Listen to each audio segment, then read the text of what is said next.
各位朋友，大家好。上角最近嘅話題呢係講排毒嘅，相關資料有幾個喺現時簡介下邊就有噶啦，按入你就好清晰噶啦。今日呢，我要講一個喺一日之內我哋進行排毒嘅過程，因為我哋日常生活接觸嘅飲食啊、生活習慣呢啲呢都會有毒素，甚至我哋身體嘅代謝亦會有毒素出現嘅，所以我哋需要進行身體裏邊嘅大掃除，排出廢物，令我哋嘅身體煥然一新。今日呢就介紹一個一日排毒嘅方式俾大家，有幾點大家要注意。首先呢，我哋要瞓得好，因為良好嘅休息呢係排毒同重建身體嘅最佳方式嚟嘅。瞓得好可以影響體重，令到你個皮質醇水平同壓力都降低，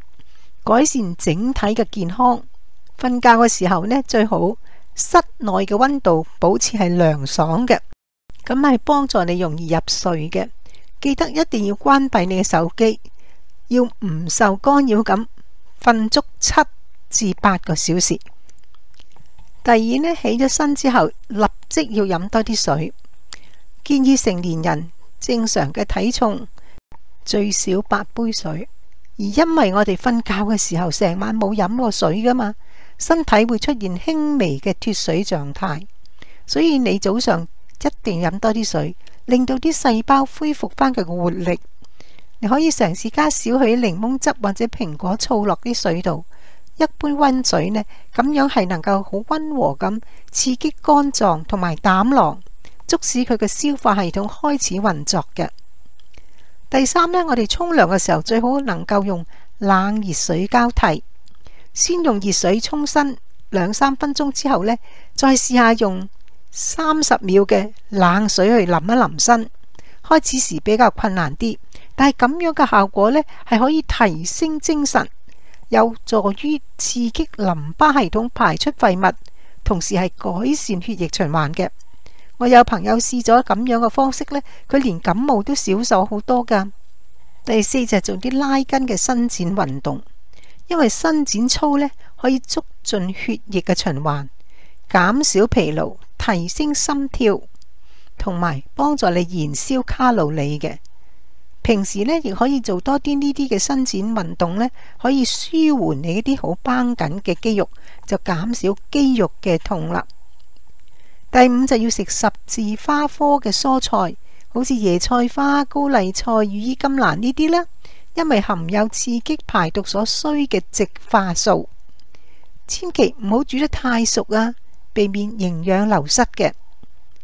第六呢，就唔好飲酒，因為當你飲咗酒呢，身體會忙於代謝酒精，